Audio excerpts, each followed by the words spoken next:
Hello guys, welcome back. This is David. I do hope you're doing well. On to our next one now, which is a crypto reading called the Crypto Ecosystem, Key Elements and Risks.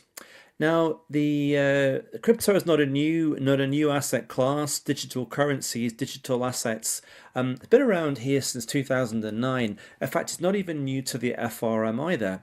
Part two have had readings on crypto for a few years now. This reading, though, is not really going through how crypto works to any great degree. It's not going to look at the processes and procedures and a lot of the jargon.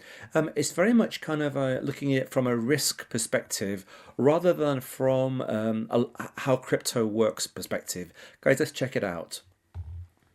Now, the backdrop here is a comparison. So although the reading here is focusing on crypto, you can tell it's kind of written from a banking and regulatory perspective, from a traditional finance perspective, I should say. So, and traditional finance is kind of looking here over the fence at crypto, noticing a number of risks. And I guess one of the main risks that this reading is talking about, is the kind of acceptance.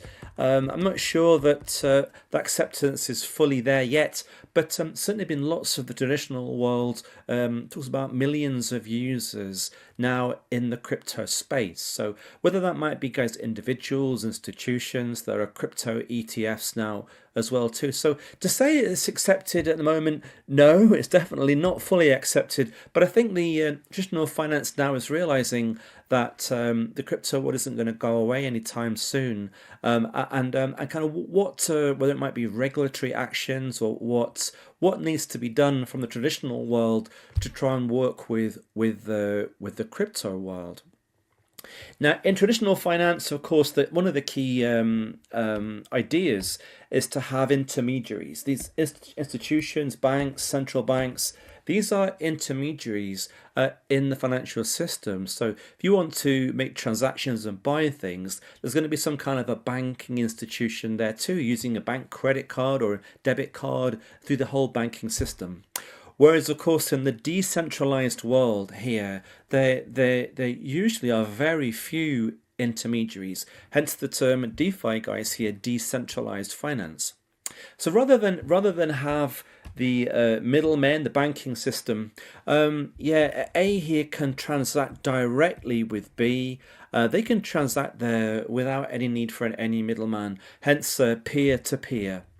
Now, the transactions between the network of users are all visible in terms of the ledger. That ledger, often known as a blockchain, and the digital ledger can be observed, can be seen by all users.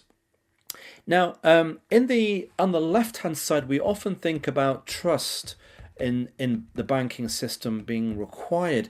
When you hand over your funds, guys, to Silicon Valley Bank, do you trust you'll get that back? The banking system, is it safe? How much of it is insured? And when you hand your money over to any bank, how confident are you of getting that back? Here, the idea, guys, would be that trust, in theory, guys, trust here is not a requirement in the decentralized world, because the users themselves, they validate the transactions before they are kind of added as a new block of transactions on the blockchain. So very interesting, guys. Trust in the banking system.